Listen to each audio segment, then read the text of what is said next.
Welcome to the Boardcast. Today's episode, we've got guest host Tommy. Yeah. We're on here, boys. Buy your grand final tickets. Leg it. That's it. Back for round 2. We're going to interview Claire. But first, we're not doing anything until you like and subscribe. We're a little short of our number. We need more subscribers. So click the button.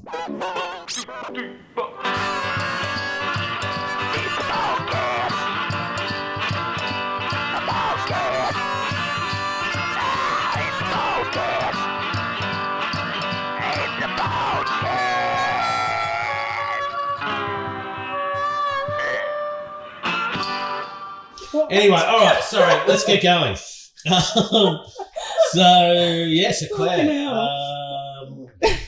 let's talk about all things Claire. So let's, like every good story, should probably start at the beginning. Where were you Should born? we? When were you born? Where? When? Okay, where and when, you Who know? the fuck is running the show? Let's go where and when. Where and when? Where Okay. and when. Yeah. I was What born hospital? in Give us the exact details. Time. East Bentley at East Bentley. yeah, Never heard of it. It's just east of 15 West minutes Bentley. past midnight. Sorry, 15 minutes past midnight. 15 minutes past midnight on November the 14th. So I was 15 minutes past getting born on Friday the 13th.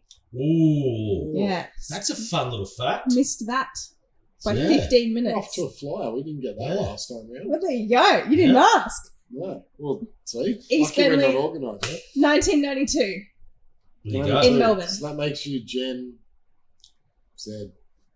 Y. I'm a Gen millennial. Y. Gen Y. Yeah, millennial. What are you? What are you? I don't know. When were you born? 83. I don't know what You're that the makes same. me. You're the... I'm not a millennial. Yeah, you fucking are. No, I'm fucking No, not. I hate to tell you, champ, but you are. Mate, I'm 40 years of age. I can't Yeah. be a millennial. Yeah, you can. I'm 31. 80, Gen X is Yeah. 65 to 80. There's a bigger You're gap at the front between of her you. generation. She's at the tail. Yeah. There's a bigger we'll gap fact check between that. you two than me. I fucking Isn't fact check it.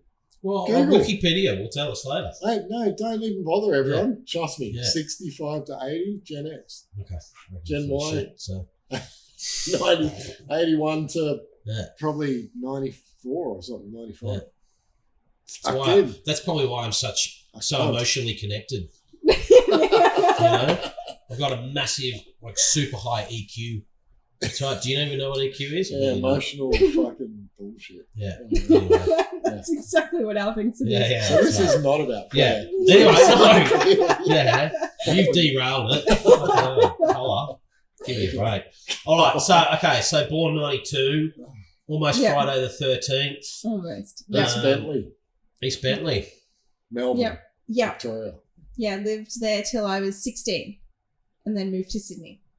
What was the reason for the move? My dad's work. Right. Okay. He got offered a job in Sydney and came to us and was like, what do you guys think about moving? And I was like, well, we kind of have to, so yeah. Guess I don't really have I a don't really have a choice. Yeah, because he got 16. made redundant and then, but the company he was working for offered him a job. So it was kind of like a no-brainer. Kind of Yeah, had right. to. Okay. Yeah. So the first 16 years, had you snowboarded yet? Yeah. I skied up until, I think it was year 7 or year 8. And my brother switched over to snowboarding first, and my parents wouldn't let me switch over for like 2 years, and I kept begging them. And they said, no, you've got to master skiing first. And then, Fucking master ski. yeah. And That's so a 20-year thing. I had to get good at skiing. Like, That's so- a no Have hacks. you skied since? no, No. I've not been back on skis There you go. at all. Yeah, so I think I switched over to snowboarding around year 9. Year 8 or year 9. And was going to the snow like a regular part of Yeah. growing up? Like that's something you guys did as a family? Yeah, every year. We Yeah, have, like, we're a member in a lodge at Falls Creek, so Yeah, right. Okay. we'd go every year. Bloody da. It's It's not a great lodge, is it? It's not one of the high-flying No. 5-star. and it's deals. like once you're in, and like, You can't get kicked yeah. out. My parents were like, we don't use it anymore. I'm like, do not give it away.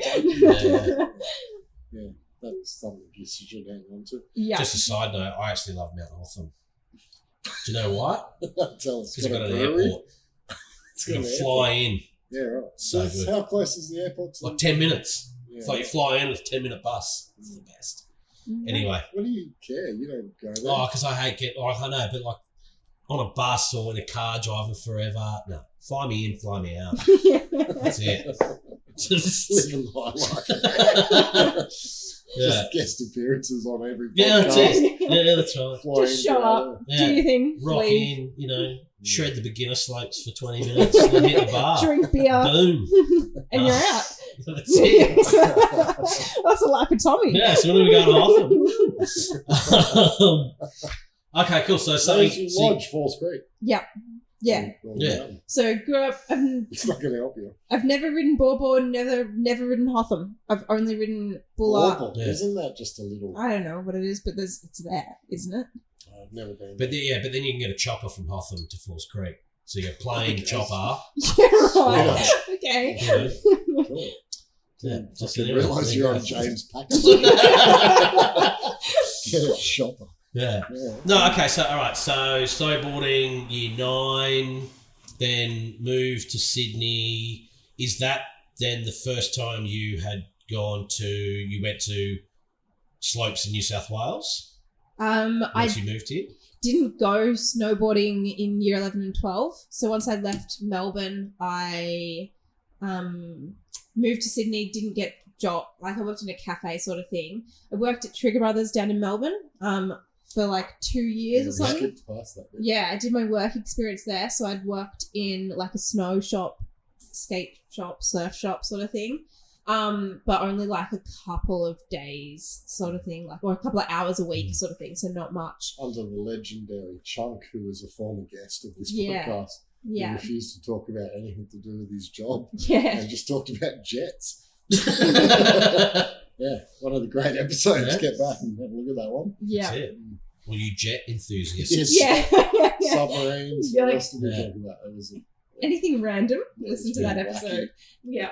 Yeah, good. But yeah, I didn't go snowboarding until I went to Canada after high school. Right, okay, so then you finish up high school, didn't go straight to uni. I did. We did. Yeah, I went Yeah. straight to uni because my parents were like, go to uni, get a Yeah. degree. And so I went to Sydney Uni and I was studying psychology. And then halfway through that year, I realised that I wasn't keeping up with the workload and I wasn't making it to uni classes and that my heart wasn't in it at that time.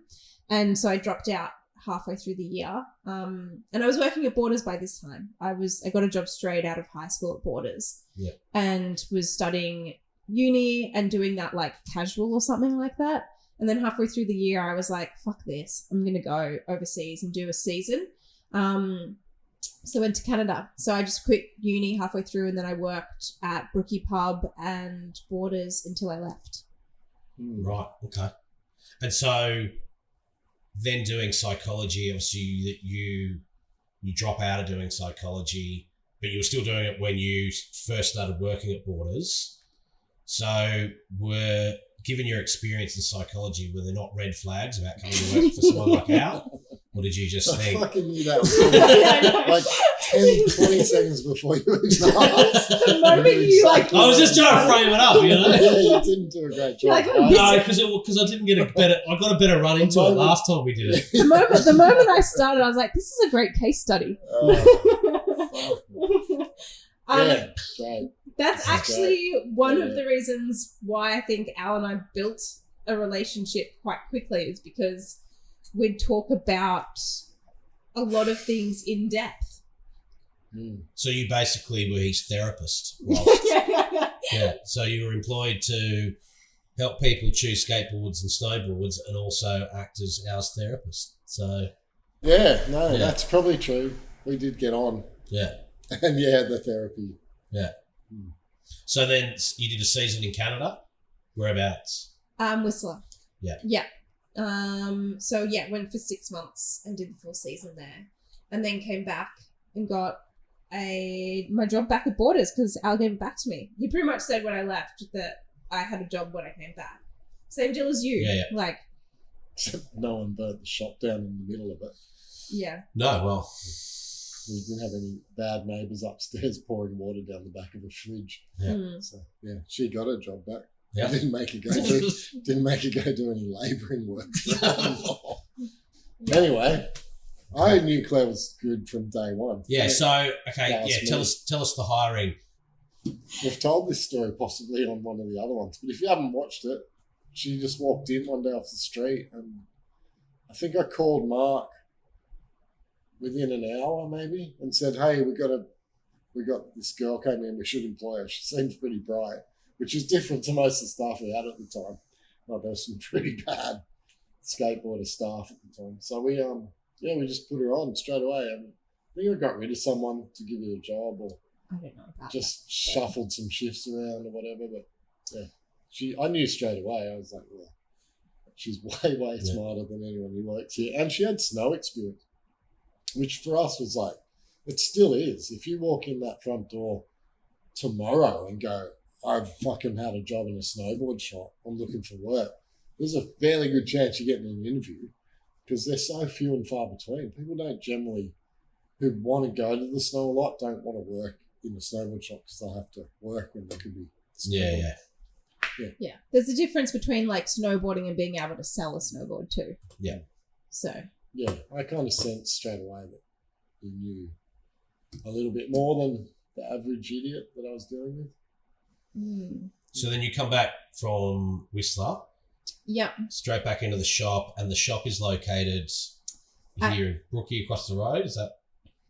I helped you move. No, I helped you move to the location that we're at now.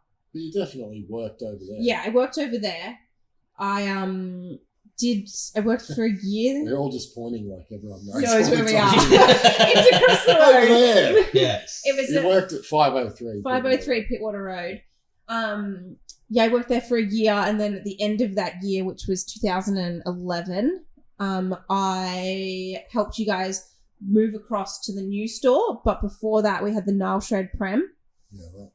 And then we moved. I don't think I ever worked a day in the shop. I think you guys moved stock and stuff afterwards, but I was here for the Nile Shred Prem and then a little bit of the setup. That was a quiet night.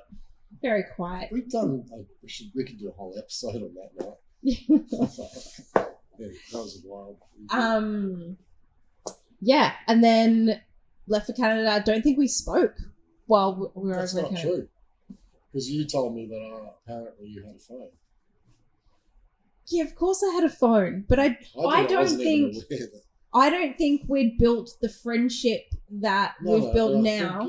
We had a phone conversation at some point about Me whether coming back. You came back or stayed or whatever. There was a phone call.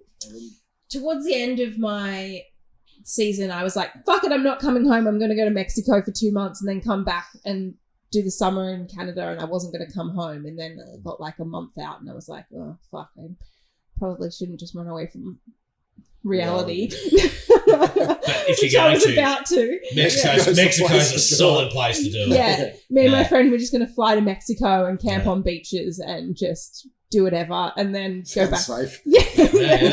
Go back to Canada for the summer. But I didn't do that. I chose to come home and get my job back at Borders, and then at the end of that, I came back with the intention to go traveling again. Yeah. So I came back and I was like, cool, I'm going to go and leave at the end of that year. And I was going to go do India and Southeast Asia and just like keep traveling. And Al was like, well, how about you just go for 2 months and then come back and open up Monaval. Right. So that's when Monaval came about, and then That's me. Yeah. were you managing this shop? Not until I came. Monaval was the first shop you managed. I think when I came back from Canada, Yeah. I think that's when you and I started to really develop a mentoring like friendship. Because prior, I remember I didn't meet Rowie or the girls or anything really in the first year because I was still kind of like part-time or casual. And I don't think it was until I got back from Canada that you were like, okay, there's something here, sort of Maybe thing. you know me in timelines, so I don't know. But Yeah. we shared an office for a long time. That was when I came back from Canada. So that's when it all started to... And you started to give me more and more responsibility. I started... the concept was like... goes back to that Mark relationship. I was like struggling with Mark. So yeah. I was like, how do I get out of this business? And I was like, maybe Claire could take over my job and I can just sit at home and they give me $1,000 a week to do nothing or something. I don't know. Like, I don't know. I had some crazy idea. You were training me up to take over your responsibilities, and you told me that. You were like... I was just trying to figure out a way to distance myself from the business a bit and train Claire up to be me. Yeah. How early on into the relationship did you identify Claire as being someone you wanted to mentor or grow into a role Probably to either partner with you or after manage Canada. with you? Yeah, okay. Yeah. So once she got back from Whistler, it all started to sort of make a bit more sense, I guess. And I could see that I had a problem with like the boys that were working. There was a lot more people. There was a lot more bodies at Borders. A lot more staff, like, because it was so much more. Skate was booming through that period. Snow was getting bigger. Snow was tiny and in skate was comparison and to now. Yeah. Yeah, right. So we had to kind of put someone in between us and me and Mark and the boys, and I think Claire sort of it was obvious she would suit that role. But not from the very beginning. I think from the very beginning, from prior to Canada, and you kind of let me do what I want in the shop in terms of like the first day I came in and remerged the entire shop. Yeah, that was early on, but that wasn't me going, fuck, I hate remerching. You do it. Like, that wasn't me going, I think I can see you running it or having that kind of managerial responsibility. That came a bit later. Yeah. Well, like about a year later, I guess. I don't know. I literally think it came when you got back from Canada. Yeah. We started talking about a second store, a third store. We only had one. So we started talking about the second store again. And that was Mona Vale. Yeah. Yeah. You go to Mona Vale to manage or run Mona Vale, is that right? I think it took us a while. Mark wasn't really involved in that process too much. And yet he picked the location. Because he was running the warehouse. But yeah, he was involved. Like, obviously, you two were making the calls with that. But I think Mona Vale was your way of, like, enticing me to stick around. Yeah. And it was like a carrot. Yeah. It's like, how do we keep Claire? Fuck, she's going to get bored if I'm still at Borders. And you've got to also run it. Because Claire, we were seeing that she was going to be capable of managing the boys, which we weren't particularly capable of as business owners. It was a struggle all the time. So there was definitely this period of change where we're like, how do we grow the business? How do we give Claire, well, this we stuff's a bit weird. How do I give Claire more responsibility? I think Mark was always a bit skeptical about everything we were doing because he didn't like our relationship particularly. I think he saw it as threatening. He kind of could see very early on that Claire was potentially going to take his place, which later on, that's what happened, right? So I could see she was incredibly capable very early on. And then Mona Vale, as much as it was a carrot, it was also sort of, I thought, time to give her that responsibility and see whether putting a woman in this industry, which is so male-dominated, into a position of power, whether it was going to work. And that was the process of Mona Vale. So then Mona Vale opens. Claire, you run Mona Vale? Al gave me, like, Mona Vale as a pretty much as a task. So I had to, like, even though they picked the location, they were funding it, I would run everything by them, but I had to set up, like, the layout, the shop phone, the internet, the computer systems, everything, staff it, roster it, manage it, stock control it. I was pretty much from the point of, like, picking the shop front to managing it. I was running the whole process and just going back to Al being like, hey, it's going to cost this much for the internet or this much, you call, yeah, sweet, go ahead, sort of thing. And what age are you at this point? You're... I was 20? 20s? 20? Young. Yeah, 20. Like 20? 20, yeah. Just a flat 20. Flat Yeah, 20. so. Wow. Because okay. how long was the Monavale store open for? 2 years. 2 years. We did your lease. lease. Yeah. Because they were building the skate park. So no, probably 19. Shit. Yeah, young. Right. Like So way I- younger than what I was when I started. You're 19, 20, because I came back from Canada. I turned 19 in Canada, came back, and then we opened Monavale at the end of that year. So I would have been like 19, just turned 20. Yeah. So you're a 20-year-old woman who's now running a new shop that you've had to build, set up, everything, and you've got a host of staff in the building. Tell us about that experience of having to step up to that sort of responsibility at such a young age in such a like male-dominated industry and manage the boys, as Al said. Yeah, they weren't the best boys to be managing either. Yeah. Well, I was good mates with all of them. Which And is a problem. like You I, had to kind of find a way to overcome, right? yeah, like I never really thought about it as being a woman and managing men back then. I kind of was just like, well, they're my mates. I can speak to them. It's not like I was all the same age, if not they were a year older than me. So I kind of worked out how to manage different personalities rather than being a female managing men. Yeah. I realized, okay, well, I have to talk to this guy this way and I have to talk to him this way. And like, I can be more stern with this guy and have to be more on like really, fun and jokey and like, make it more lighthearted sort of thing and just managing different personalities. But it was a challenge for sure because I was like, 19, 20, but I was also really good mates with all of them. So we worked together and then we'd go out on the weekends and we'd drink. And like, this was also a time that I was dating one of them as well, which was an added challenge to deal with as well. They were all 19, 20 as well. There was Yeah. no real age variant, And which so, is a bit weird for that position of power normally. Yeah, well, even Person's older, right? but even Claire, what you've just said then around, you looked at it as not a woman managing men or anything like that, and they were still your mates, but the fact that you looked at it as managing different personalities and I've got to manage this person one way. I mean, there are managers that people that have been managing for 20 years and still don't get that. So yeah. like that's, I think to have figured that out as young as you did is pretty impressive.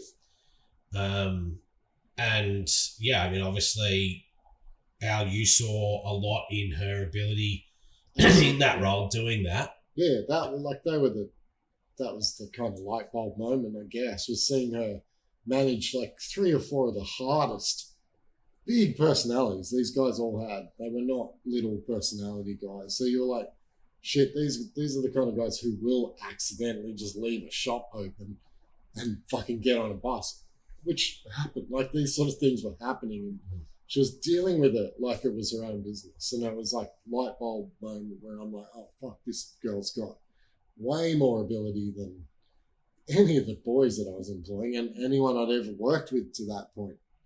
So is that the point that you think? There was a time prior to like me having to manage all of the boys where I was slowly progressing. Like because I was slowly progressing, there was a situation in Borders where like some or one of the boys wasn't happy with my progression and was kind of like, well, I've been here longer. Why the fuck is she, earning more or doing more or getting more responsibility? Why are these opportunities being presented to her instead of me, sort of thing? And there was a clash, which I've resolved now. I'm really good mates with him still. But that was a hard time. And I remember coming to Al, like in tears, being like, I can't fucking deal with this. But I think I just dealt with it. I'm not sure what exactly. We had a conversation about it. Yeah. I think we sat down with him and there was like a pretty obvious reason why you were being given the opportunities and he wasn't. Yeah. And I think through that whole process, more like having Al behind the scenes, because Al didn't really step in, didn't deal with those situations. He kind of just gave me the confidence or tell me, like, you know, talk to me through the situation sort of thing, or not even really talk to me about what are you going to do, how are you going to handle this sort of thing. It was weird, like I kind of, because I dealt with all the same shit with you and Karina and everyone else up to then, so it was like, I don't think mentoring necessarily is giving someone the answers, right? It's more about going, here's a couple of options, or there's a few different ways you could deal with it. Yeah. You choose how to deal with it. And then you'll learn because you're going to see a result from how you've dealt with it. Yeah, that's right. Mentoring is about... good at picking the right. Yeah. Mentoring is about, obviously giving the person the space and some sort of boundaries around, okay, how do you find your own way with this? So it's more giving the, like, positive reinforcement or the courage when you're in that moment of you're like, fuck this, like I don't want to deal with this, or this is fucked, or I'm upset. Being like, no, you got this, go do it. And it wasn't really... Which you do for me now. Because there's quite a lot of times where I'm like, fuck this. When the apprentice becomes the master. Yeah, she definitely is. Come on, I need to be talked off a cliff more often than she does. Yeah, I don't know. It's definitely changed nowadays. I'm driving to North End every second day. But it's a very different thing. But mentoring for me was always about... I always had this thing, because I had 2 daughters and I grew up with sisters. My best friend growing up was a girl. I always had this thing about like trying to empower women and being in a position where I could empower a woman into a male-dominated industry just felt right. I'm like, fuck these old school mindset guys that all want to dominate this industry. It's bullshit. It's like the best positions the girls had when I was coming up were fucking, you know, secretaries or accounts girls or whatever. They just weren't in the positions of power, and it was such bullshit. And I've spent a lot of time trying to right that wrong, like with different people over the years. I still do. You're still trying to empower women in job roles and in our business in any way possible. We've tried to do it with Paris. We've tried to do it with Ralph. We've tried to do it with Susie. Like anyone who works here, we try to make sure they don't get left behind the boys. Make sure if the boys are learning, they can equally learn. There was a 9 times out of 10 they're better. There was a point where our female to male ratio went so female. I was like, it's just Jez and I left. This is not working. It dropped down to me and Jez. And I was like, fuck, this is not okay. This estrogen level is like bad. Not bad. It was just a lot. There was a lot going on. There was a lot of emotion. There was days where me and Jez would come in and we'd be fucking on eggshells. Like Paris, Claire, whoever else was working at the time. There was 4 or 5 girls. We had 6 girls at one point or something like that, and then 2 guys. And I was like, so this is we okay. were like, I wonder what today's going to be like. Don't speak, man. Don't speak. You're going to fuck it up. Yeah, it was rough. But I think that's it's funny that, right? Like when you have that, no matter which way the balance goes, right? And if you then get, it's mainly male dominated, then you're probably going to get, guys dicking around, half-assed behaviour. I think, that's what the boys any sort of co-ed balance, whether it's like a school or a household or, a workplace, if you get that balance off, things go pear-shaped one way or the other, 100%. So it was getting a lot, and I'm sure it was a lot for you at times with all the boys. And I never thought about it though. I'm the opposite to you. Funny because you have that ability to just be yourself regardless. Excuse me, and you can always sort of be in control of people around you. That's the thing that was identifiable, right? Is that you kept control, you stayed balanced, and most people would struggle with that, whereas you didn't really struggle with it. And I know you avoid, I know personally that you bottle stuff up and have your massive mental breakdowns elsewhere, but that's still an ability. As much as that, very level-headed in the situation. As much as that sounds horrible, where you go away and have a mental breakdown, the reality is that you're not showing it to the staff, you're not showing it to the people around, which gives you that level of respect that you need to be in a position of power. Yeah. It's been a learning process, like throughout the years. I'm still learning to find that balance for sure. The But industry's accepted you too, though, right? There's never any question anymore who owns Borders. It's not. It took a while, but yeah, there's like, yeah, but there's still. Do you feel like that? There's still moments where it doesn't feel Moments, right? yeah. Yeah. No moments, or there's no moments where like I'm definitely noticing, or I definitely notice that I'm treated as a female, or I'm treated differently because of maybe my age. Yeah. Yeah. So Maybe I that's wanna- got to do with yeah. it I want to jump into that later. What I want to know now is, so you manage Monoval. At what point do you start thinking Who- Claire's a partner? Me? Yeah. Oh, We Like, I want to make her. I want to be in business with she her. kept threatening to leave. Yeah. and I think after Monoval had shut, this Yeah, was that- it. Yeah, that We was- went to Japan, and I Yeah. was 22, and I spoke to you being like, I don't know what my future is. I Yeah. remember this chairlift ride being Yeah. like, Yeah, I it was don't- fucking great day. it was puking snow, and we were just the only two just lapping this chair. It was Yeah, nuts. right. I was literally filling in. It was like a 15-minute round trip, and I was Yeah. filling in. It was snowing so heavy. Yeah. We had those little chemical Right. packs. We were sharing them. It was fucking freezing. It was Yeah, like yeah. I couldn't proper. feel my toes anymore, and we'd have one little It was hand thing snowing each. so hard, though. Like the snowflakes were 50-cent piece and bigger. It was nuts. So Yeah, it and was this like was that. You got in that headspace of, well, we can fucking solve all the problems in the world right now because Yeah. your adrenaline's pumping. And I remember Yeah, but- just saying, so what do you want to do? How Yeah. do we enable you to do? And I was like, I want to do fashion. Like, fashion is what I'm really interested in and what I love to do, but I don't know how to make it in that industry, or like, because I've been told so many times that fashion's hard to make it, and it is. And like, I was like, do I go study it? Do I try to do my own thing? Like, what pathway, what area? And I just was very lost about it, or what area I wanted to end up being in. And then we started discussing opening up a print shop together, and using that as a platform for me to explore what I wanted to do in fashion. As in t-shirt printing.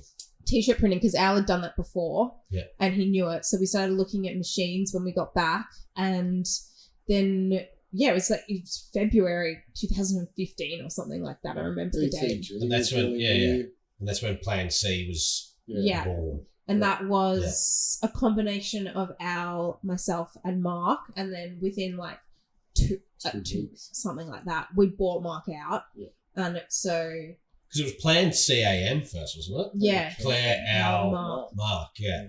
Yeah, Yeah. we couldn't. We Yeah. tried to register Plan C. It wasn't something, done. and then Yeah. we It was always meant to be Plan C. and then because it was our backup plan or something. Back up. It was Plan Yeah. C. Yeah. Didn't know what we wanted to do, so let's Yeah. try this. We'll try something else. Yeah. The first two Yeah. plans failed. Yeah, we got this one. Yeah. This is a backup.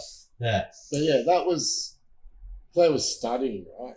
And we were running that business. So you started studying a bit later. You Started studying later because I was like, that came later because we started the printing shop business, and I think you and Mark put in money on your own or something like that, and we went three ways, and I had put all my savings that I had at that point into the business to start this business, and then we bought Mark out, and then for a year or something like that, we were at Borders, and then we went over to the warehouse, and This then is when the real lessons started. yeah, the moment we moved to the warehouse, Al was still at Borders, and I was pretty much running the print shop. So in terms of like social media, clients, jobs, pretty much everything. And Al was like, in a way, it was really good because I was learning everything. But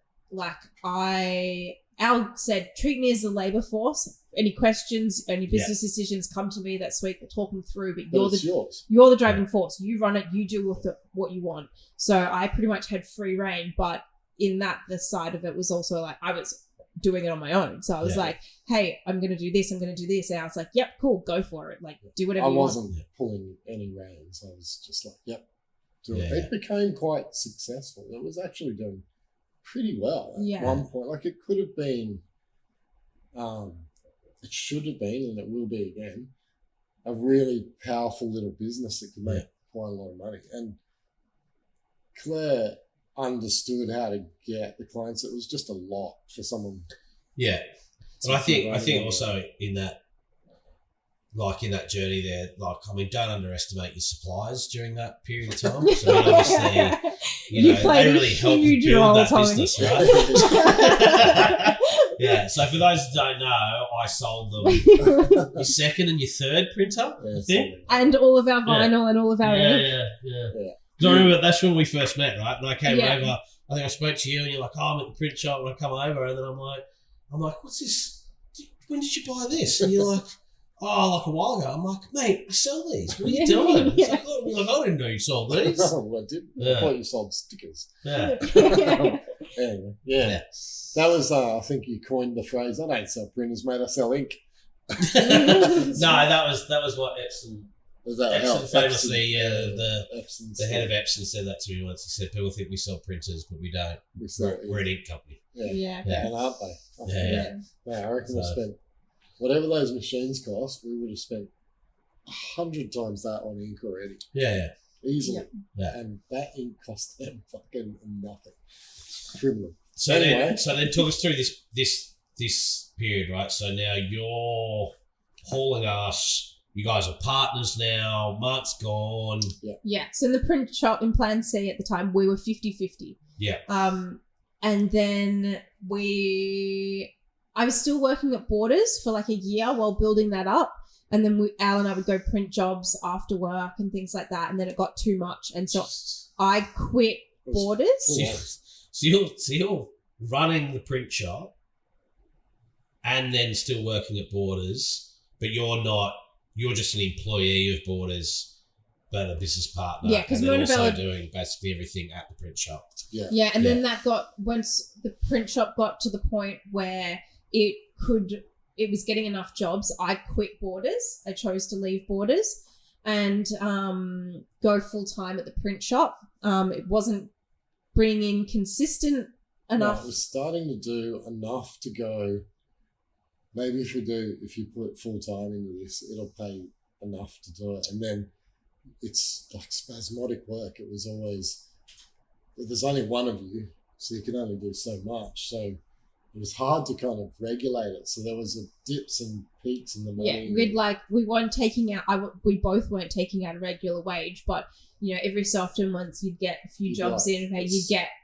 you'd pull some money out of it. Yeah. So I was working at a bar in the nights to pay my rent. Whilst working full time at the print shop during the day. Work all day at Borders, and then if a big job came, I'd just go over there and work till fucking whenever. Just keep going, printing. So we didn't have a labour force. And then we built it up to the point where it started bringing in income and doing that, and then we hired someone to print. Full time. Yeah. That was like, again, it was such a eye opener for me that when the opportunity came for Borders to take on a new partner, I kind of had one in my back pocket. It was just whether. Well, Al doesn't believe in manifestation, but he definitely. Because it's bullshit. He definitely wanted to get out of that business relationship and the dynamic that Borders was, and you stopped putting in effort at Borders and putting in more time at the print shop to build that up, and then that forced a few hands in a few situations, and I wouldn't call that manifestation. I'd call that manipulation. That's probably a better word for it. It was a plan. You got what you wanted in the end. Yeah. But you're thinking of manifestation in its like very basic form of like, if you think of like. If you think of something like Will Smith would go, I always thought about being a movie star. If you think about being a movie star long enough, you'll be a movie star. Well, no, you got to go do you got to go to auditions. But for a solid year, you'd be like, can you just buy Mark out? Can you just buy Mark out? And I was like, I don't think he's ever leaving. I don't think he's leaving. And you said it so often that then when it came, you were like, So you're saying I manifested it? yeah. No, it just happened, right? Yeah. He just, there was something went down. I still to this day don't understand exactly what happened. It was, he went away for a bit, right? He went to Canada and came back, and all of a sudden he wanted out. Yep. I was fucking like, yes. And I remember I was there when you took that phone call. Or no, you came to me or something like that. I can't remember how it happened. But you were I like... think I was over there. And he called me, you and you were over, like... I want to have a meeting or some shit. Yeah, he briefly told you and you were like, Mark wants out. And I was like, whoa. And you were like, Yeah, okay. I got to go talk to him. yeah. I'll get back to you shortly. Yeah. And then you came back and you were like, do you want to buy in? And I was like, you need to come back to me with like what's on the table sort of thing, Yeah. what money, what percentage. And I think you came back and you, with a dollar figure, and because you had to deal with the whole That financial wasn't a side. big number either. It was because the business was rough, right? It was struggling. Yeah. And you came back to me with 50%. And I remember saying to you, are you sure you want to give me 50% of Borders? Because for so long you'd said, I wish I had 51% in your business relationship with Mark, that then you would have the final vote. And I was like, are you sure you want to give me 50%? Is that what you're 100% sure on offering? And I think that right there for me is the moment where the realization that certainly for you, Al, like having so many business partners over the journey involved in Borders that were probably never really the right fit for you as a business partner, because you had people that were similar to you or, you know, that just weren't going to be the right fit. Yeah. And I think that in that moment going, you know, with the relationship that you and Claire had at that point, for her to be able to go, hey, I've heard you bitch and moan about not having, you know, the power to vote someone out and only not having 51% would be an issue. But I think for Claire to then have that thought process to say, hey, I know you, I feel like you'd want 51, and then for you to go back and still go, no, we're doing this 50-50. I think this was always destined to succeed off the back of that. Yeah, I agree. Like, we already had a 50-50 partnership anyway. So for it to succeed, for me to go, you can only have 49% is a death knell from day one. Yeah, totally agree. And it felt like the right fit. Yeah. Okay, so Al's now offered you 50% share in the business. Where was your head at the time, and why did you decide to then take that offer up? I actually don't exactly know what made me choose to do it. We'd spoken about it Al had put the idea in my head so many times before. But I think I just looked at it as like, it was another one of my huge passions. Like, I loved managing people. I loved running the business. I loved snowboarding. But at the same time, I was also kind of torn at that point in time, because I had the print shop, but that really wasn't sparking any joy for me. So I remember, I think 6 months prior to that, the buy-in happening, I came back from a trip and was like, Al, I want to study fashion alongside this t-shirt printing business. So I started to do a pattern making and fashion course, and I was doing that, studying that whilst running the print shop. And then the buy-in happened, and I was like, can I juggle this? So it was kind of like, I didn't know if it was the right decision, but I knew that it was a once in a lifetime decision. And I kind of didn't really give it too much thought. I was just like, this is a once in a lifetime opportunity. Fuck it, let's do it, sort of thing. So I kind of just jumped in, even though I still had my plate very full with running the print shop and studying fashion. And then, but I think once that offer had been put on the table, I think from February that year, I think it was 2018, I started helping out at the shop like straight away, here and there, not full time, but I was helping them covering weekends and doing all that kind of stuff. And then the buy-in officially happened, I think April. Yeah, maybe. It was a bit of a basket case to buy into, too. It wasn't some clean business that was trucking along well. It was, I'd given up. Yeah. So. And obviously the business had been around since 96. Yeah. And so Mark and Al had a bit more of an old school way of running a business. It needed a fucking kick up the arse. But it also was a sweet deal. Like, the deal was very good, and the money I got from Claire, I didn't put any of it in my pocket. I just put it back into the business. Yeah. As part of like, hey, this is how serious I am about this partnership moving forward. Was not only will I sell you 50%, but you'll then get 50% of that money that you put in straight back, because I'll invest all of it into the business. Yeah. And I don't expect anything for that. And I remember your dad going, what's that deal? That seems crazy. Doesn't then she owe you more money? And I was like, no, I'm just doing this because I think it's the right thing to do. Yeah. Like, it didn't make sense. Like, business-wise, it was stupid, but it was right for the trust and the whole. I didn't want the shit that went down with my previous partners to ever happen again. So it had to be like almost this olive branch, and to give Claire the feeling that this is going to be good and it's worth putting energy into. At this point, the business has been going poorly, right? And you haven't been fully invested in it.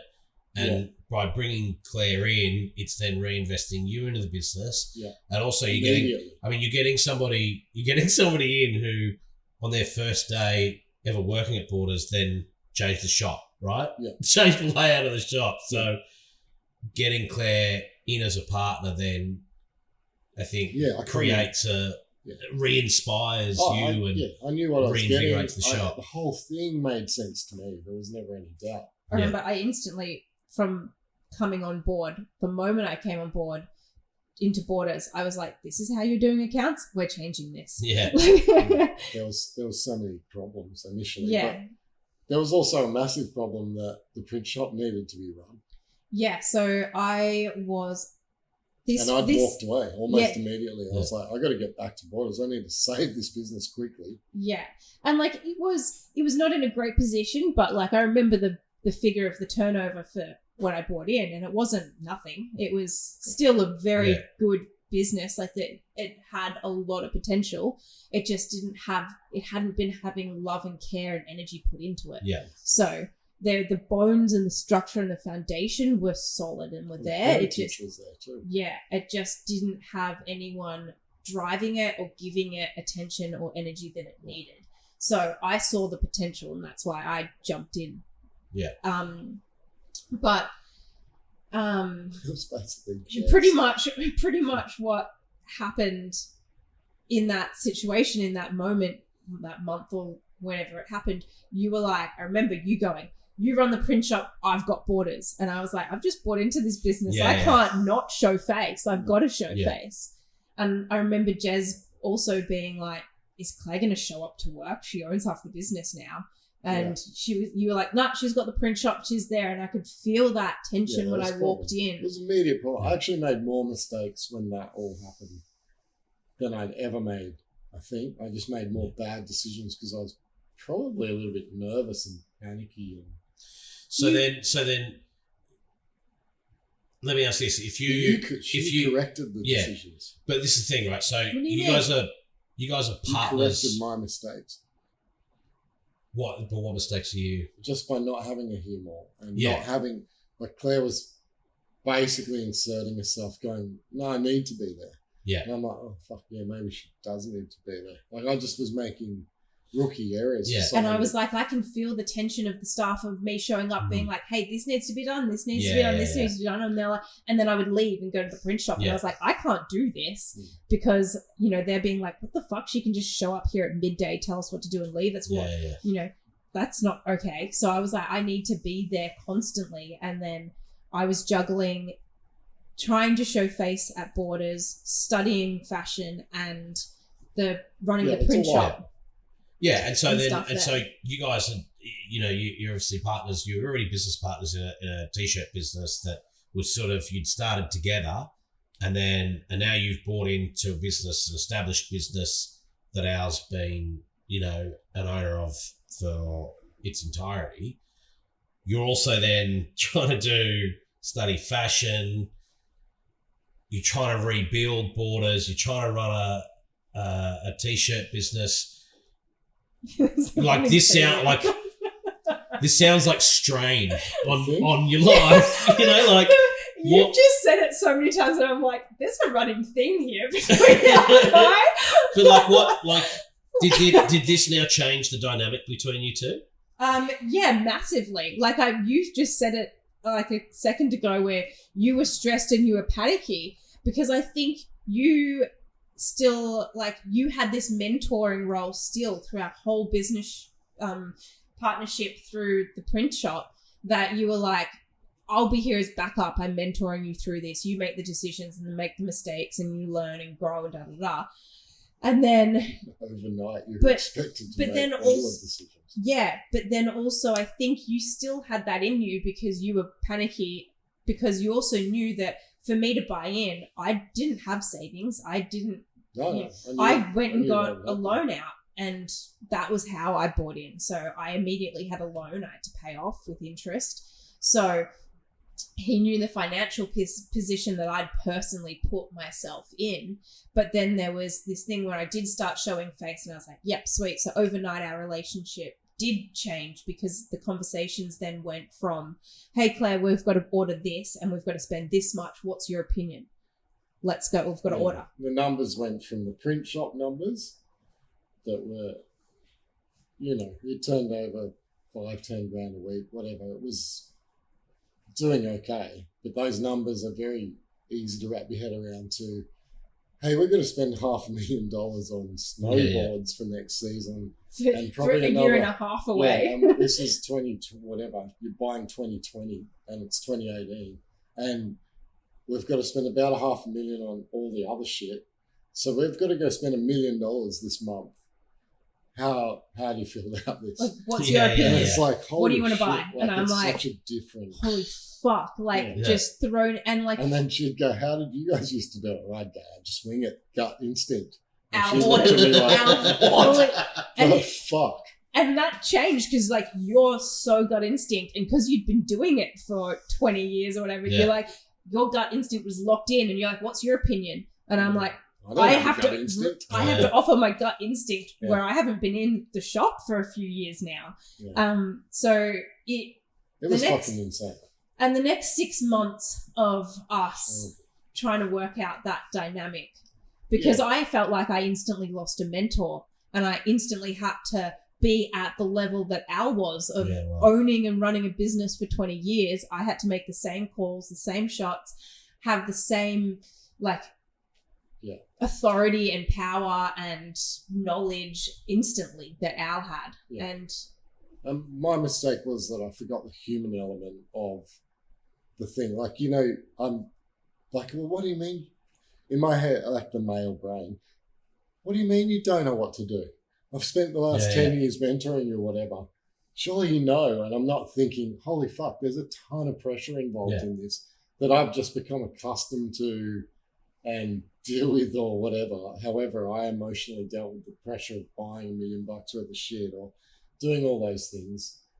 I forgot that, I guess it wasn't so much that I forgot, it was just that I just expected that everyone handles it the way you do. And that's not human beings. So there was a 6-month period where we were just like a disaster. And because I was still, so much. Yeah. And you didn't, once that buy-in happened, you didn't show face at the print shop at all. No. And I did have Dean, I think it was Dean at the time.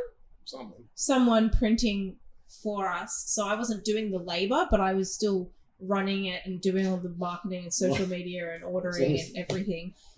There were a few disaster printers over there at the time too. No. But there was as in the people actually printing the shirts, not obviously the fine pieces of equipment that you were sold. No. Just want to put that on the record. Don't worry, he's moved on and found the his machines talent. themselves were A grade. The machines were good. Yeah. The support we're getting from our suppliers was great. Anyway, that 6 month period was one to forget. But I went to New Zealand, and that's kind of where it blew up. So I went on like a week or 2 week trip where I hired a van and just did a solo trip around New Zealand. But I was a fair few months in, so we should have been able to cope. It was 6 months in, and I was still doing work whilst I was driving around New Zealand. I'd have to pull over, find internet, do work, and no one could do the fucking artwork and stuff. We just didn't have the IT people. Like if a job came in and there was an artwork change to be made, we'd be like, "Hey, Claire, you need to fucking." From early on in Borders, I became the IT department, the graphic design department, this department. We've only just started. Clearly HR. Yeah. Oh yeah, yeah. We've only really just started to find people that can do that stuff really well, and they're expensive people. They're not like people who can do this and have an eye and talent for it. That's their whole life. And Claire was like, that was just one of the bows to her string. Yeah. But I think also as like like stepping into Borders and like learning, like you saying that you just expected me to know all this because you've been mentoring me for so long, like that just sparked me to, I think I remember being like by your side on so many situations and listening and observing of how you talk to people, how you interact, how you do all this. But then stepping into it, it took me a few years to find my voice and my power and step into just my personality and you know, having that and putting it forward too. Like I still remember there was a time where we had to do a big deal with one company where we were buying a huge, like their stock and sample stuff. And I remember halfway through that thing, like I was doing the negotiating and I like started to hustle, and then afterwards in the car ride home I was like, fuck, you said this and that was fucking ballsy. And I was like, I'm starting to finally get my fucking power back. But yeah, it did take a while for me to, you know, step into that. It's not easy to like that stuff. It's not like someone can just come and mimic the other person. No, especially they have to have their own style. Yeah, like I'd watch and observe and I knew, but I had to do it my way. I do it so differently, and I do it differently too. Yeah. And like, but there's also the other element of like, it's one thing to see it happen, but you've got a male who's been in the industry for 25 years, and then I'm with to another male who's been in the industry for 20, 30 years. Yeah. And then I'm coming in being like trying to replicate that, and I'm a female who's only been in the industry for, you know, 10 years sort of thing. So there's this like degree of separation. It works really well for us now because we know which people respond better to which person. Yeah. So it's worked out really well. But business partnerships very yin and yang, but it's taken a while to get There's a lot of times where I'll be like, Claire, you're better off dealing with this because I think you'll get a better result, because I'll probably call them a fucking whatever. Yeah. And, you know, I'll be like, oh, mate, you're a fucking parrot. And Claire will be like, baby, handle it so much more delicately. And the end result for Borders is beneficial. So what he's saying is all HR problems I handle. No. That's a sensible decision. I mean, obviously, right? As if we wouldn't do that. But a lot of the negotiating and deals and just things like that, arrangements are no longer, it's not always the smartest idea for me to. But I will also give you credit because it's a shock. through a it's lot, right, mate. Sometimes you do. Through like the first probably year to 2 years, there was a lot of, because of that dynamic that I just said before, where it's men and men, same age bracket, and I'm a younger woman. Like I was 25 when I bought in. Yeah. So, and I'm speaking to men who are 30, 40, 50 years old, and they've been in the industry forever, and they're used to just dealing with men. And like, I owe a lot to you because you pushed me in front of them and said, no, you speak to her. Yeah. Like, you're like, that's Claire's department, I'm out. And you'd literally walk away and you would leave me with a rep or whoever, and they would then be put on the spot to talk to me. And I'd be like, right, cool. So how are we doing this? I want to do this. What's the thing? What are the terms? What's this? And they're like, oh, shit, okay. And like, you gave me the stage. Yeah. A lot of them found that really difficult too. Yeah, I can imagine. Like, so, I mean, this is, you know, this industry it's a fairly male-dominated industry, right? So I suppose 2 questions for you. How did you, like most of what you've done through your career, whether it's, you know, the Motorvale store, Plan C, buying into this, it's all sort of been trial by fire, right? And so how did you find sort of those early few years of having to get pushed in front of them and negotiate with men and I suppose just the way you handled that treatment from men in the industry?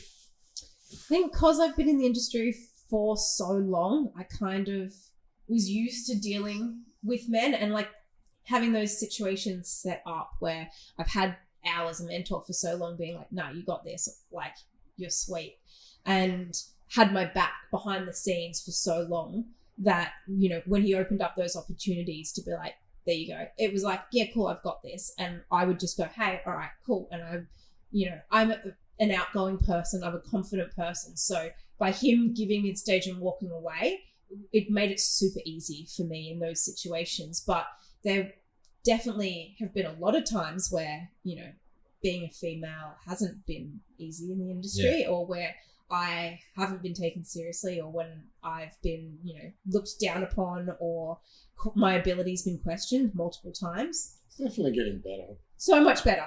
Much better. Do you think that's But that's not just an industry thing? Like the industry, people in the industry are becoming more progressive, or do you think that's more of a they've gotten used to and accepted you as being a part of it? I think it's an overall world thing. Like I think people are just getting more comfortable with women being in different positions as the world grows and changes. When I first started, like so many guys would question whether I could grip a deck. They'd be like, only are the boys here that can grip my deck. And I'd be like, I can do it. Some dude put his wheels on today by himself up in front because Susie surfing. Yeah. I'm like, what a dick. Really? Yeah. Susie, like it still happens. He just sat there and did it with tools himself. And she was like, okay, fuck it. They didn't even think she could do it. Yeah. So they just don't ask her to do it. So stole my question. You've now been a part owner of Borders for how many years? 2018, 6 years. Yeah, 6 years. Yeah. So it's come a long way in those 6 years, I think it's fair to say. So tell me, what's the vision? Where to from here? Oh, that's a hard one because I can't independently answer that. No, but what's your vision for it? Well, and Al can chime in. I wrote the question, mate. Yeah, I know. Well, I haven't even thought about it. They weren't meant to know that. I've had this pen the whole time. Yeah. You weren't meant to mention that. My vision for Borders would be to have I'm not sure about multiple. My vision, I dropped the pen. Yeah. I'm not sure about multiple stores anymore, which was our vision at one point. But definitely a strong e-com and bricks and mortar that work together, as well as diving into and expanding our fashion range that we do within the store, building that up, and just we've kind of got really good foundations to have this kind of like center that feeds each other between everything that we own and do. So yeah, just keep building that without giving away too many secrets of what we're doing behind the scenes. Yeah. And how big's it going to go? Don't look at me. I write the questions. I want to know the answers. I know what our current turnover is, and I would love to see it tripled. Yeah, if not 5x. Yep. Would be pretty cool. Tripled, and we're not killing ourselves. 5 times, and we're not worried. Yeah. About anything. Yeah. That's a lot. And at that point, I think at 3x, where you and I are no longer the workforce. No, we'd just be traveling. Yeah. Just going to different countries, buying stuff. Yeah. That's my goal. My goal is really clear now. I've got a really clear vision. Like, stick to that mission statement. sell what we love, but don't necessarily sell them in equal quantities. Like, do what we love as well as sell what we love. Like, if skateboarding dips like it has and snowboarding goes up, then shift with it. And if fashion's where you think the money is, then shift to that, because they're the three things that we both are heavily invested in and have always loved. We've always had this sort of want to sell the three things: skate, snow, fashion. I didn't think Borders would ever give me the opportunity that it has with fashion. I didn't think that it was ever going to be viable, and I'm so stoked that we're doing secondhand and vintage clothing, because I fucking love that. Yeah. And I love developing, new garments and new designs and doing all that kind of stuff too. So seeing the vintage range grow in Borders is amazing, because I love that. And then also developing new fashion along the side. So I didn't actually ever think that Borders would be a platform for it. Yeah, or Nor did I, to be honest. Yeah, I snowboarding has always been a huge passion of mine, and Borders has filled that, but I didn't think that it would be able, I thought it would facilitate me, but I didn't think it would be like a bolt on to the business. Yeah, I think it would I thought it might facilitate in an external way. Yeah. Or give me a platform to do something externally. But I didn't think it would fulfill that passion internally, which it has, which is really cool. Yeah, you're right. I just did a 4 t-shirt range for winter, like heavy tees for winter, that we're going to add a crew neck or something into, like a jumper hoodie. And it's the first range of tees where I've gone from I saw it develop from an idea in my head through the artist hand to a digital artist to turning it into graphics and logos for apparel, putting so much detail into these products. That's the first time in 20 however many years that I've got this little range of fashion that I'm super proud of, and I think we can develop so much more of that. And that's kind of why I'm still driven to make it work. And because we continually, no matter how many fucking idiot ideas we take on, which we both are just as bad as each other. We take on new projects before the last one's done, and we can't stay focused long enough to finish projects. We're both as bad as each other, but we still have a very common path. Yeah. Which makes me 6 years into this partnership feel like it was the right call, the right person. And we definitely in those moments flip between that. You'll come and be like, let's fucking do this. And then I'm like, hey, Logic, come on, let's, love the idea, love the enthusiasm, but let's think about this. Yeah. And then you'll do it to me where I'm like, I've jumped so far ahead, being like, let's do this, and we can do this. And you're like, hang on, rein it in a bit. Yeah. And that's our partnership. That's the yin and the yang. Yeah. Well, but they're two yings at times. Yeah. And that drives it forward. A little bit of yin, too much yang. Yeah, but sometimes you need to both be just on the same insane path. Yeah. Because the vintage thing would never have happened had we not been in Japan. Another ski lift idea. Yeah, or another ski trip idea. Where we were in Japan, there was a lot of shit days on that trip. And we're like, what the fuck are we doing? And I remember go shopping for vintage stuff for ourselves. Being to Albert, should we just fucking do this? Can we just do this? Shit. And then you were like, okay, let's do it. And I'm like, fuck yeah, let's go. Yeah. And it was never intended. It just, we were there. Yeah. So we both were like, we should try this. There's some cool shit here. So there's I think I can sell it. As much as we're yin and yang, we're also very similar thinking as well. Yeah. Mind you have pretty much mentored me for 12 years. So you think that though, that doesn't, mentoring someone doesn't give them a personality. Your personality and mine, from a business perspective, work very well together at times to drive it forward. Yeah, I think it's important that you have that you're similar in that, but then you bring different skill sets. To the team, right? So that's there's no question about that. I have none of her skills. Yeah. That's the reality. Like, Yeah. like we have put ourselves back into positions in this business that are the most relevant for us. Yeah. Which is only a new thing. Like Yeah. 6 months ago, we kind of made a call when we lost a really key staff member. It's like, fuck it. The thing that I do best is that relationship shit in the shop where don't mean shit. That relationship stuff in the shop. Sorry, people that I had those relationships with.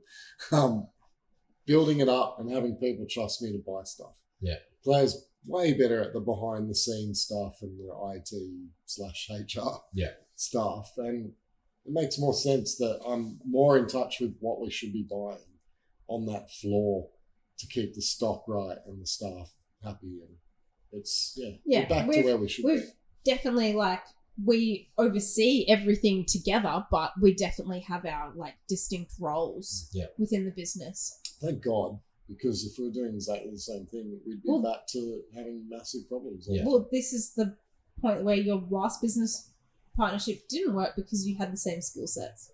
Yeah, identical. Borderline identical. Yeah. Well, we didn't have any variant. So, yeah, it's good. I mean, winter's harder for me, and I'm sure that's something that over time as I get older, we're going to have to resolve somehow. Yeah. I've trained someone to kind of help with the workshop, and that stuff kind of gets me down, but it's only for a few months of the year. Yeah. Yeah. Claire excels at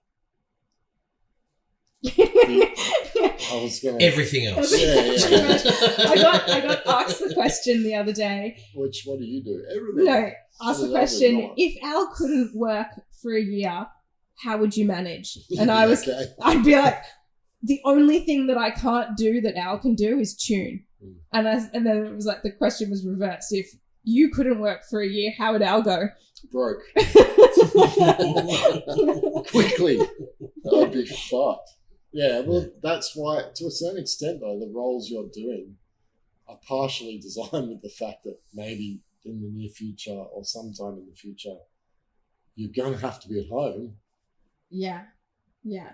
But also, I've created those roles. Like, I've pushed the business forward being like, let's do this, let's do this, let's do this. And, like, you've encouraged and supported and been like, yeah, I don't know how to do graphic design or do this or do that, but yeah, run for it, go. Yeah. So I've definitely created a lot of job roles. Too many, probably. Probably too many. So now we just need to hire for them all. Which we're doing. Yeah. Like the business is so complex. There's so many facets to it now. It's nuts, man. Yeah. There's literally people employed just to deal with this. Like there's someone employed to deal with this. There's a graphic artist who's employed to take all our crazy ideas and make them reality now, and they will become reality again. And then there's fucking Jez. I don't even know what Jez does. He is like our whole online / customer service department. He was just away for 2 weeks, and he came back today. And I said, Jez, you're probably going to be locked in that office for a while. Because Al did your job for 2 weeks. I didn't do shit. Yeah. I fucking printed off the labels, picked the stuff, put them in a box and sent them out. And I didn't even think to check that people might be emailing us. So I did jump on and check throughout whilst Yeah. I was doing that. I was in the background making sure shit was happening. Like just To that Jez's stuff job. that his job's hard. It's horrible. Yeah, so if you've received an abrupt email, it's most likely out. Sorry. Yeah. Yeah, I don't know what I'm doing. Anyway, that was fun. Are we done? Oh, Yeah, last question. Last you've got a question. mystery So question. mystery question. Woo! Get excited. Fucking It's a Now little bit done. more, No, light and fresh. I want to hear the mystery question. Claire- Light and fresh. Yeah, light and fresh. Well, it depends on what the answer is. It might not be light and fresh. But, Claire, you love a tattoo. You've got quite a few tattoos. Yeah. Tell us a story about your favourite tattoo and, the meaning behind it. I can guess. That's because Yeah, but I've that's the already question's for done it. her, so if you can I've just... already recorded this before. Yeah. I have a few favourite tattoos. I definitely love my feet tattoos that Ollie West did. Shout out to Ollie. Are they the fish? Yeah, the koi fish. The koi fish. Well, I don't know. They're fish, aren't they? Yeah, 2 koi fish on each foot. And finger tats that my mum wasn't too happy about. But my favourite tattoo, I don't really have meanings to my tattoos at all. They're just cool art. But my neck tattoo that I got in Japan, the last Japan trip, which was a story. We booked it, and it was in a layover between going from the South Island to the North Island. So we had 24 hours in Japan. Sorry, in Tokyo. In Tokyo. And we were exhausted because we'd been riding and doing everything we had. Got into Tokyo and then had to find this tattoo artist's house, and it was down a back alleyway out in the middle of suburb of Tokyo. And where everyone should go get tattoos done. Any other city, I wouldn't have gone. I was like, if Tokyo, you kind of know you're safe in Tokyo, but if that was LA, there's no fucking way you're walking down that street. All the Kemba. Yeah. So, exactly. And then like the Kemba listeners. Gosh. We walked into this like little tiny shoebox of a house, and it was like decorated like it's old school, right? Super old school. You had to like duck. I had to duck to get in. Wow. They were tiny. Tiny doors. And it just like there's a little tiny kitchen and like a little living room space. And in the living room, he had like an old school TV with like one of the big backs, like it was super old. And he had like Animal Planet playing, and then there was just like kittens jumping around or something weird. And then there was just like random objects on every single possible surface and the wall, and it was just cluttered. And then full clutter. And it was just tattoo bed in the middle, and that was it essentially. And like he came in and we were talking to him, and I was like, "Oh, does getting on your neck hurt?" And he was like, "I don't know, I've never got it done." But he was telling us that he had Yakuza or something in before. I didn't say that exact word. No, he hinted toward it. Yeah. And he was kind of like, because it was still like, spoke pretty good English. Yeah. But he said that he had a guy tap out after like an hour or two earlier or whatnot. And I was like, okay, sweet. Like, we'll give this a go. Laid down on the table, and he did the outline, and then Al was like, yep. Just a normal gun. Just normal. Yeah, he did the outline in gun, and I was like, okay, sweet. It's not traditional. Because I was worried. I didn't know whether it was going to be traditional or whether it was gun. And he's brought the gun out, and I was like, oh, okay, nerves calmed. And I'm like, easy, I got this. I left. I was like, I'm fucking going to go find a coffee because I've seen this 1,000 times. Yeah. And the moment Al leaves, packs up the table, and he was like, cool, lie on the floor. And I'm like, oh, fuck. And I'm like, in my head, I'm like, Al's left. And I'm like, I've got to go through this on my own. And not that I would have been able to help. No, but just like, that camaraderie sort of thing. And like, he literally gave me this tiny little like pillow that was wrapped up in cloth, and I had that like under my chin or something, and was just like head down into that, holding onto it. And and like you left for how longer than that? It took me 40 minutes to find the coffee. Yeah, I probably drink it, then I walked back. Left for an hour, 2 hours or something like that. It was ages. And so he starts to do stick and poke traditional, and that's all the shading and all color done traditional. And it was fucking painful. And I was like, I was on the first day of my period, so I had like bad period pains. I was getting stabbed in my stomach and in the back of my neck, and I was just head down, just being like, fucking get through this. And it was manageable for like the middle part and the side, but there was this left shoulder where the tail of the foo dog goes. Yeah. And it was like he was hitting some nerve or something, and it was just agonizing pain in my left shoulder. And I was just there for like an hour or two whilst getting stabbed repeatedly. Yeah, And sorry, then- this was not as light and breezy. Yeah. And then Al comes back I walked in, in. and Al's first response was, "Holy fuck!" And, on, and I'm there just Like, being I like, pulled out "Shut my- the fuck up!" Mate, I immediately pulled out my phone and like, I gotta record this shit. It was fucking gnarly. And look, for those of you who don't know, like the traditional Japanese It's death like, thing that they use is like double the length of a normal pin. And it had 20. yeah, 21 Al's minutes. first question It's into like, the room. Fucking looks like this. It's big and gnarly. It's like a paintbrush, but instead of soft bristles, it's They're all needles. needles. That's Just exactly, soft pretty much bristles, exactly what it needles, looks like. yeah. It looks like instead of the bristles, there's needles. And I was like, holy shit, dude, how many needles has that thing got? And he's like, he said 21 or 20 or something. Something like- yeah. And I was like, the number was so big, you're like, oh, bro, you're just stabbing her to death right now. Yeah. They sit there going, and it looks like it's going in 3 or 4 mil, like 5 mil maybe. It just looks horrendous. And the tattoo's red. There's blood everywhere. And you just, I just was like, man, this chick is tough as fuck. I would be tapping out. I'm like, no wonder the bloody Yakuza dude tapped out.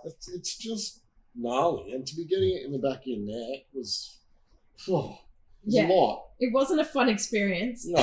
But I just left shocked. there and I was like, I'm so stoked. I was like Yeah. on a high afterwards. I was like, I fucking got through that. You're Yeah. high, But then- you're also in a heap of pain. And I was like, my body also went into full Yeah, shock.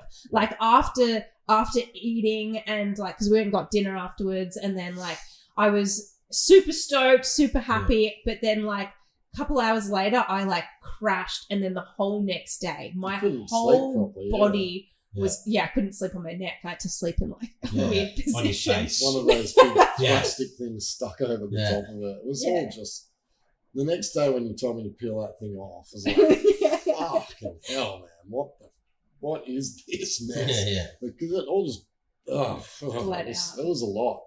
And I didn't even have it. Nothing to do with me, and it was a lot. Yeah. I've never seen, like, the respect levels. It's like you see your wife give birth to a kid, and you're like, oh, that's pretty fucking impressive. Yeah. I couldn't do that. That was the same thing. Yeah. Had the exact same emotional response was, fuck, women are tougher than men. Like, I don't think many guys would deal with that. I mean, I'm sure there's been plenty, but Yeah, a lot of them do. traditional Japanese, they don't get tattoos above their Yeah. shirt line. So there wouldn't be that many traditional tattoo neck shit going on. And it was just to be all the way out the back of your neck like that was so fucking gnarly and impressive. I thought you were like Superwoman for a day or two. Yeah, really, really impressive. But not for me. You can have your neck tat. I don't want one ever. Yeah, but won't All probably be getting another one, but I'm glad that I got it. Yeah. I love it. Yeah, it was cool. Super cool. So Sweet. cool story too. Yeah. Thanks for sharing. Like and subscribe. Thank Yeah. you for coming on again. No worries. Happy to be here. Two-legged guest host. Like I said, subscribe. I would even encourage you to unsubscribe from something to free up some more space to subscribe to this. So he's not in the IT department.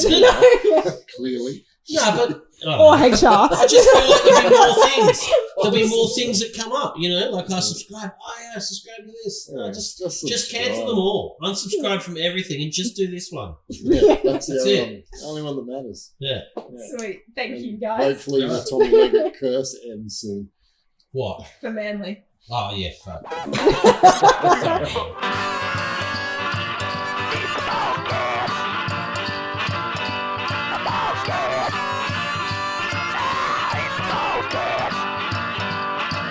It's the Boardcast.